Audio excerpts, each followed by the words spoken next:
Good morning and welcome to our public affairs program. Thank you so much for joining me. I'm Jade Nicole. Keep in mind that the ideas discussed and the views expressed during this segment do not necessarily represent Town Square Media, any of its subsidiaries or affiliates.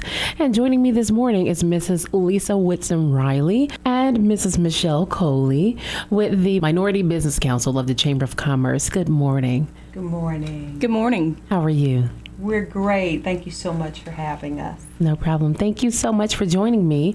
The reason why I asked you to come is because, of course, our sales tax holiday is coming up. And I know that the area as a whole, we will have a lot of, I don't want to say discounts, but we won't have to pay taxes on certain goods. And I know that the chamber is a big advocate of us shopping locally. So just wanted to get a little information about the sales tax holiday. Yes, we are so excited. And of course, the mission of the chamber is always to promote our local economy and our business owners here. So we are so excited about this. And it's the 8th annual sales tax holiday, and it is for school-related items.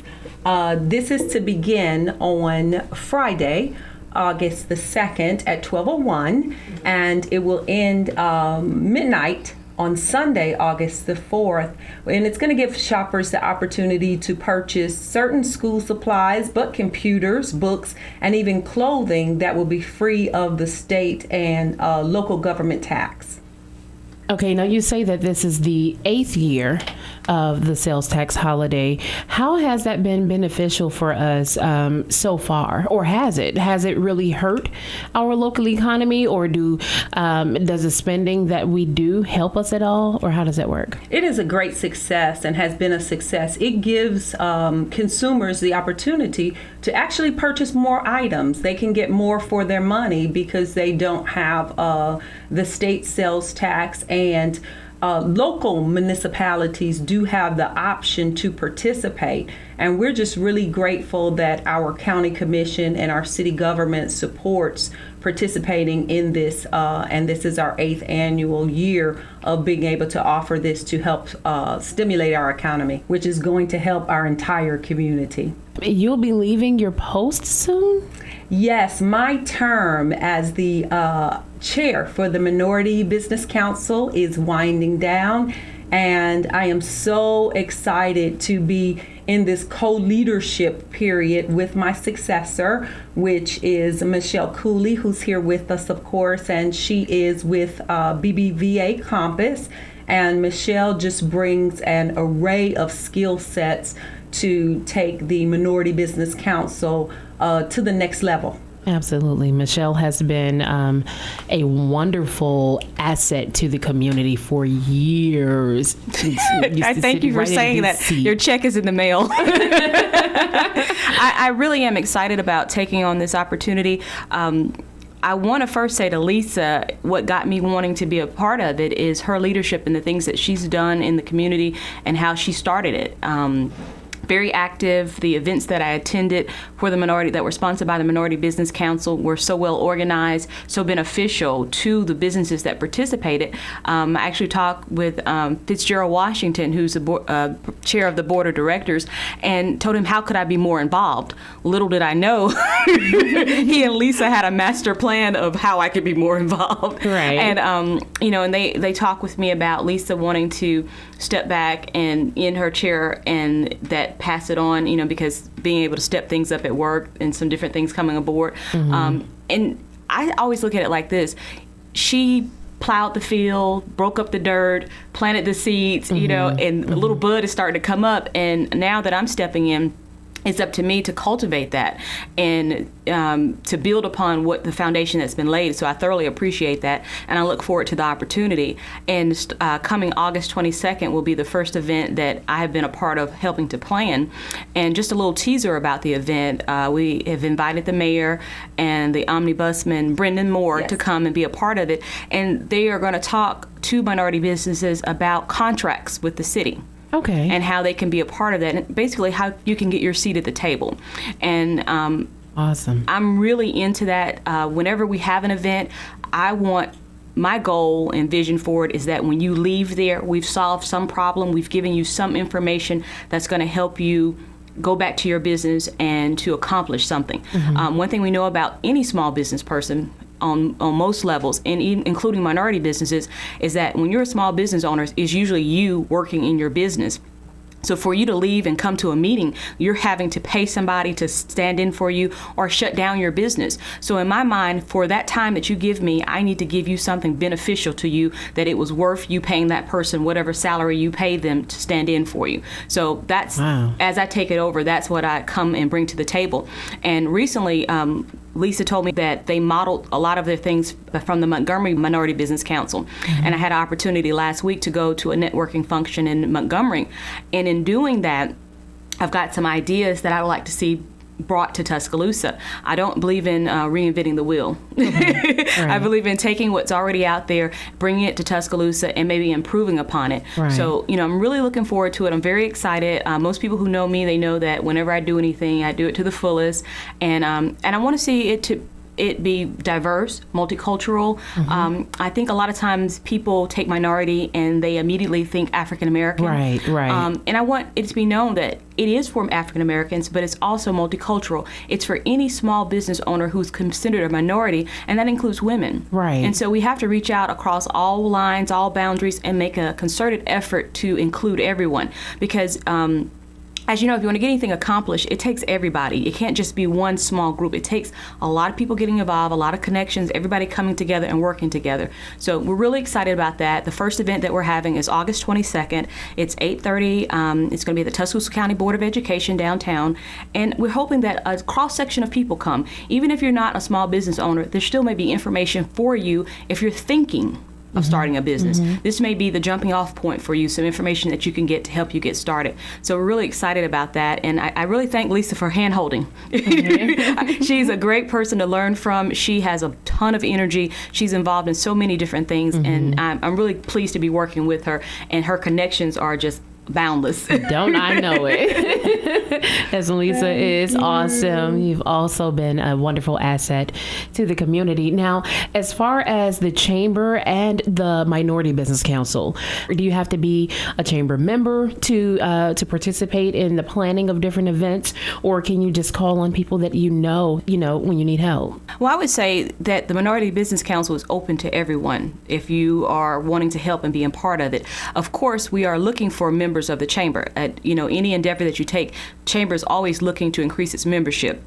So when you come and you initially help and you're a part of it, you may not be a member, but our intentions are that you will see the value in being a member of the chamber, because if you understand that the chamber is providing the Minority Business Council, it is satisfying a need. It also has several other offshoots that are satisfying individual needs in the community, and specifically targeting different people. So I feel like the chamber is making every effort to show you what it can do for you. So I think chamber membership is crucial. If you are a business leader, like you mentioned, churches, any organization, it pays to be a part. The network of people that you're able to come in contact with, it is limitless. It was so funny. The first day we were planning this actual event on August 22nd, we were sitting in the room and we talked about who we like to have. And, we threw it out there, the mayor and the new omnibusman. And it was like, and for those who might not understand omnibusman, that is the liaison between the city and the business community. That's his job. Yes. Brendan Moore's job is to work with small business owners and business owners and help them walk through the city, navigate the city and understand what is available to them. And if they have problems, that's his job, is to help you with that. But, we had the idea to reach out to these people to be a part of the event. And kudos to LaWanda and Carol, and everybody knows them with the chamber. And they made a phone call in a day, and by the end of that day, it was like, oh, they're on board. And I'm thinking, that is the power of being connected to the chamber. Everybody knows the mayor, but could you have picked up the phone and, booked him that fast, So right. I think that is a huge thing, a huge benefit, and that shows you what the chamber is doing in the community, and that they have those types of connections. And so if you're affiliated with them and are a member, those connections are open to you. Okay, so what are the fees for being a member of the chamber? The fees for the membership are really based on the type of business that you have. We have a scale and the number of employees that you have. And nonprofits, their annual fee is a minimum, very minimum amount. So I always encourage any organization or business. The Chamber is our business advocate. The Chamber participates in the drive-in to Montgomery, where we have a session with our elected officials. This October, we will be flying to Washington, D.C. If you are not a member of the Chamber, you have no voice, because the Chamber is your advocate for small businesses and organizations that are within West Alabama. Is the Chamber's function is to promote those businesses. So we definitely encourage anyone to seek the information, go to the website and look at all of the valuable information that is on the website for individuals that are not members. And so, of course, once you have your membership, then you have an array of additional benefits that are available to you. Okay, now you did mention that if a person is thinking about starting a business, they should come to some of these functions that the Chamber is doing. With a person who is thinking of starting a business, do you think it would be beneficial for them to come to the Chamber first to find out whether or not their business would be good for the particular area where they're looking to start? Absolutely. Definitely. The Chamber also houses SCORE. And SCORE is a group of retired professionals, and that organization is funded by the Small Business Administration, by the SBA. And coming to the Chamber will even connect you with SCORE, which will provide you with a counselor and a mentor who can give you the steps of how to go about getting your business set up, and can provide you with the avenues. So I would always recommend that anyone, before you try to maneuver City Hall, on your own, that you don't reinvent the wheel, as Michelle said, that you get the information from the ones that have already done that, and let them help you to get your business up and going. Okay. Yes. Now, suppose there's a business that has been operational, but they're not doing so well. Can the Chamber help them, give them advice on what they can do to change maybe their marketing strategy or something? Again, SCORE is set in the Chamber. It's housed at the Chamber. That organization, part of their mission also being funded by the SBA, is to help existing businesses. So if an existing business owner comes in and needs information about marketing, one of the wonderful membership benefits from being a member of the Chamber is there's certain marketing opportunities that would be available to that business owner at a reduced rate, that are not at the traditional rate, but you wouldn't know that until you seek out that assistance at the Chamber first. And the Chamber really is your one stop and your first stop for all businesses in West Alabama. And I would also add to that, that's what the networking functions are about. When you go to a networking function, usually the owner of businesses, the different owners are there, and you can talk with people that may be in the same industry and can ask questions one-on-one. That's the purpose of networking. When we have the Minority Business Council functions, we have classes, different workshops, and that's what those workshops are about. And the Chamber sponsors an array of workshops. If you get on their email list, they're constantly sending out a calendar that's telling you of the different events that are going on, the different workshops, training sessions that they offer. They offer Excel training, they offer how to use your iPad, just different types of training that get to the core of a business. And the fees are not that expensive, and for Chamber members, and then if you're a non-member, you also can attend. So the Chamber is a huge resource for a business. If you are thinking about a business, in a business currently, it's where you should start, and it's what you should be a part of. Yes. Okay. Well, I want to thank you ladies so much for joining me today.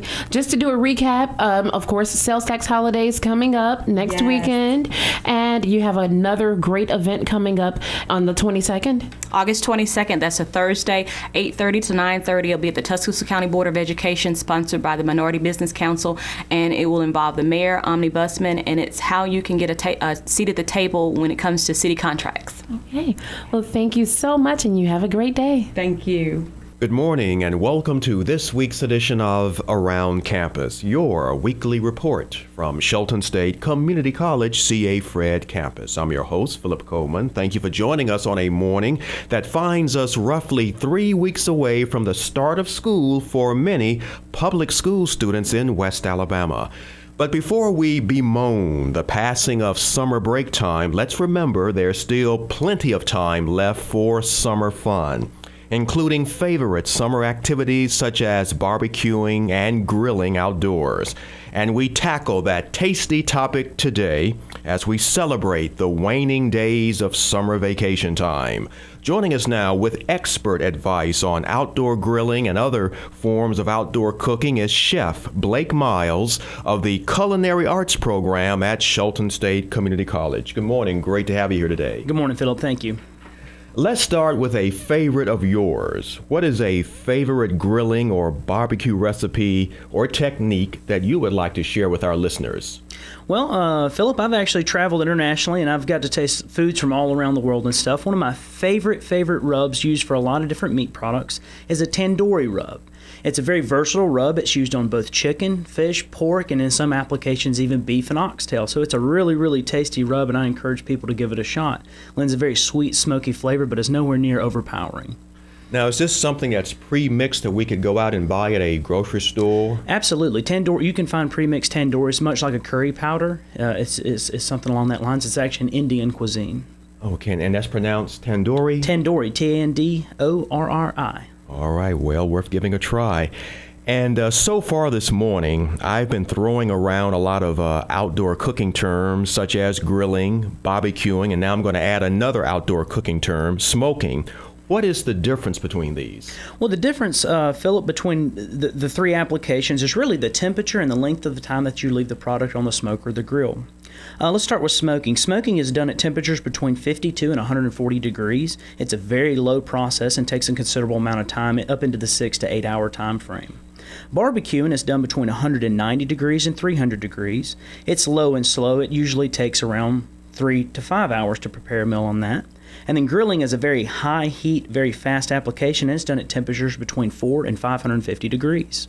I guess it would be a good idea to have a meat thermometer as part of your cooking utensils then. Absolutely. Meat thermometers are really good for assisting you when the product is actually done, both from a safety standpoint and also a taste and texture standpoint. Let's talk more about safety right now. What are some of the main precautions that you recommend for keeping the process of outdoor cooking safe and keeping the process of serving foods outdoors safe? Absolutely. One of the biggest things you want to consider when grilling is that you need a well-ventilated area. You're dealing with highly flammable materials, and they can be toxic if they're in an enclosed environment. You want to avoid grilling out inside the garage, or especially in the house or something like that. So that's the number one thing. Anytime you're dealing with propane, realize that you're dealing with a compressed gas, so you need to be careful, no smoking around it, and be aware of where the children are, especially. As far as serving food safely, the generally accepted temperature for foods, especially meats to be done, is 165 degrees. So you want to make sure foods get up to temperature and they're held at that temperature for the entirety of the time that you're serving those different dishes. And also some tips I heard the other day recommended by a local fire department is when you are cooking, grilling outdoors, and make sure that there are no low-hanging branches that could be ignited. Absolutely. You want to be sure what's around you when you're dealing with these gas grills and these charcoal grills. And one more tip I heard the other day, like I said, from a firefighter that was being interviewed on a local news program, is that when disposing of charcoal in particular, make sure, and this is also in the realm of common sense but well worth bringing up and keeping in mind, make sure that charcoal has properly cooled down before you dispose of it. Absolutely. You should be able to touch the charcoals and pick them up with your hand before they're disposed of. If you can't pick them up with your hand, you can't put them in the trash at that point. They need to be cold. Excellent advice. Very good way to make sure you're throwing them away at the right time. If you can actually pick them up and hold them and they won't burn you, it's time to throw that charcoal away. That is correct. As we began at the start of this program, we talked about the next school term is fast approaching. At Shelton State in particular, our next semester, the fall semester, begins on August 21st. For students wanting to enroll in your program, the Culinary Arts Program there at Shelton State, what would you want these prospective students to be doing right now to make sure that they'll be enrolled and registered in a timely manner? Well, Philip, Shelton has actually gone to great lengths to make this a streamlined process. They've added the application online. Once the student is interested in attending Shelton, what they need to do is go online, fill out an application. We're open enrollment, so you'll be accepted. Once that takes place, the student is then assigned a guidance counselor, and the guidance counselor will help them navigate into the initial classes that need to get started. Once they're into the program, it's a lot easier to sign into classes because they'll know what they need to take in the future to finish out the degree. And exploring the culinary arts program a little bit more further now, tell us what sort of specific careers are you prepared for by completing the culinary arts program there at Shelton State? I know that completing the culinary arts program at Shelton State, earning the associate's degree in culinary arts at Shelton State can put you on the pathway toward becoming a chef. But along with that, what are some of the other specific careers that completing culinary arts at Shelton State can prepare you for? Well, Philip, you would be surprised at the variety of jobs that are offered for people that know what they're doing with food and food safety. For example, I've had a student who recently graduated who's now working for the Pico processing plant as a quality control manager. I have students that are now working in the Greek system on UA's campus, working as chefs for the fraternity or sorority houses. I even have some students that are now working for DCH in their food program, everything from the ambassador program to the actual preparation program. In addition to that, we have quite a bit of restaurants in Tuscaloosa that are always looking for good chefs to work. Yes. In case you're just tuning in, right now you are listening to Around Campus, your weekly report from Shelton State Community College, C.A. Fred campus. I'm your host, Philip Coleman. So happy that you're here with us.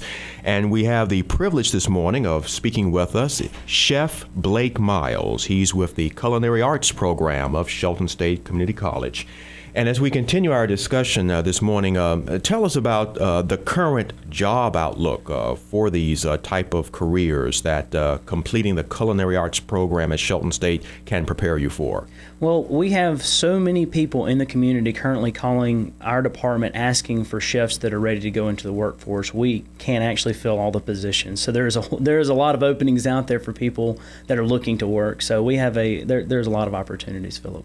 And something else we always like to stress whenever we have the privilege of having you all come on from the Culinary Arts Program at Shelton State, and that is obviously this program is for people who want serious careers, people who are serious about having a career in food preparation, food service, and of course cooking. They enter the Culinary Arts Program. But in addition to that, this is a program also for persons who just want to improve their cooking skills for personal reasons, want to be a better cook for their families or for themselves.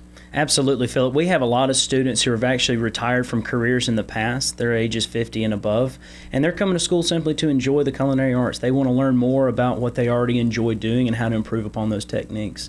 So we have probably about a 25% student population that have no intention of going into the workforce. They're just enjoying learning about culinary arts and what it means to be a chef.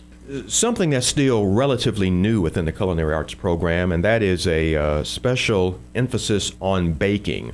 Those of us out there that would want to just focus in particular on baking skills have the opportunity to do that by taking certain classes within the Culinary Arts Program at Shelton State. Absolutely, Philip. We've actually been diligently working on our baking program. We're trying to institute a new degree path for people who are just solely interested in baking. You usually have either a savory chef or you have a baker. These people, when they finish this degree path, will be hired into restaurants as their head baker, or they'll be hired into bake shops and bakeries to work in those applications.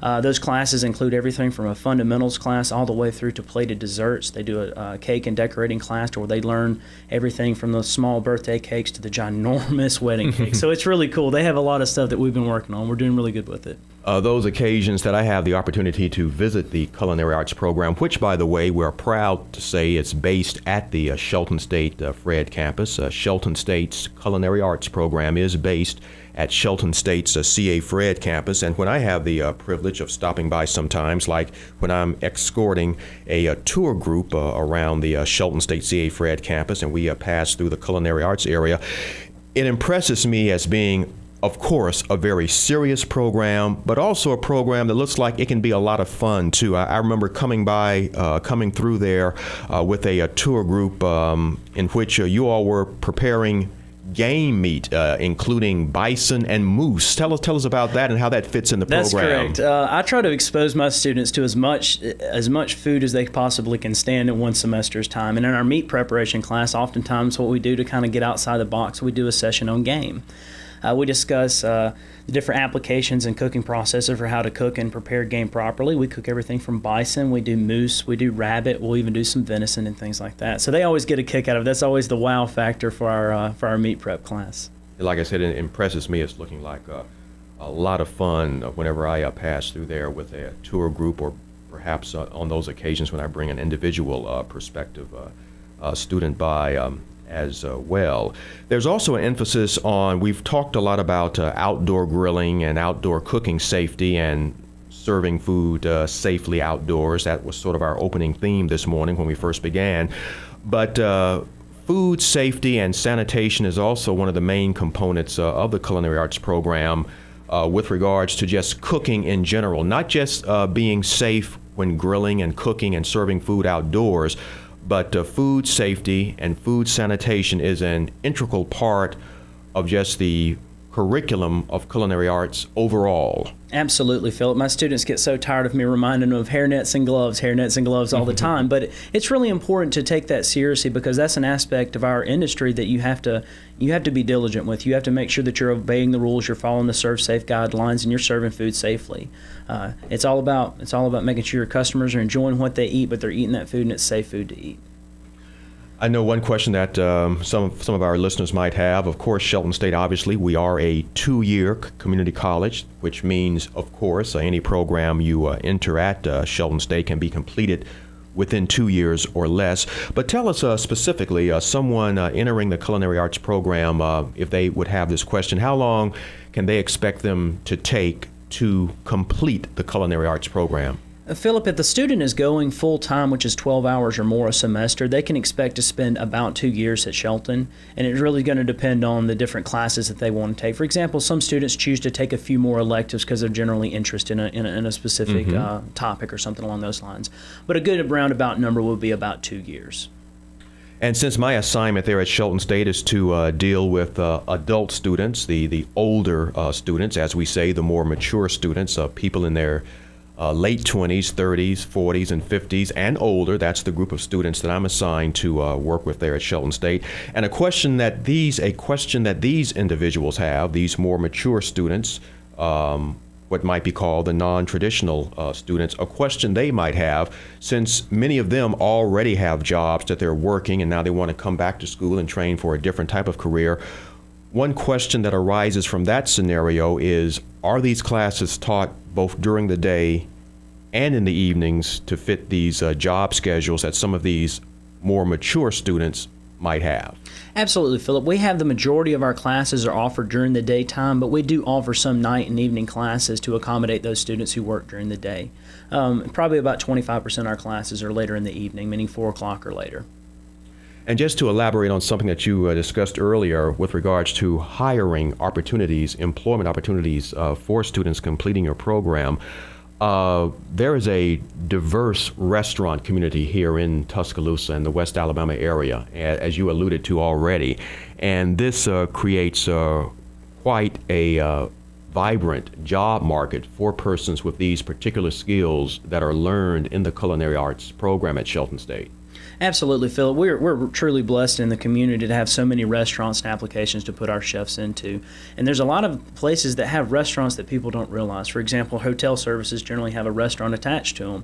Even out at the Mercedes plant, there's restaurants and there's food service opportunities out there, and we've had students hired and they've worked out there in the past. So it's a very diverse population of restaurants and different chefing applications. As we conclude our conversation this morning, well, let's leave our listeners with some contact information. Those individuals are wanting to learn more about the culinary arts program at Shelton State Community College, learn more about the baking program offered within the culinary arts program there at Shelton State. Share with us, please, Chef Miles, some telephone numbers that you would suggest our listeners call for more information, and we'll get to an email address too. Absolutely. My office number is 205-391-2688. 391-2623. That's 391-2623. And then my email address is bmiles, that's B-M-I-L-E-S, at sheltonstate.edu. If you'll make contact with me, leave a message. If I don't answer, I promise to get back to you. Very good there. On that note, we'll conclude our conversation for this morning. We've been talking with Chef Blake Miles of the Culinary Arts Program there at Shelton State Community College, based on the Shelton State C.A. Fred campus. We thank him for sharing part of his very busy schedule with us this morning. We also thank you, our listeners, for sharing part of your weekend with us this morning, and we certainly hope that you'll do the same thing again next week when we meet here for another walk around campus. But until then, have a terrific day.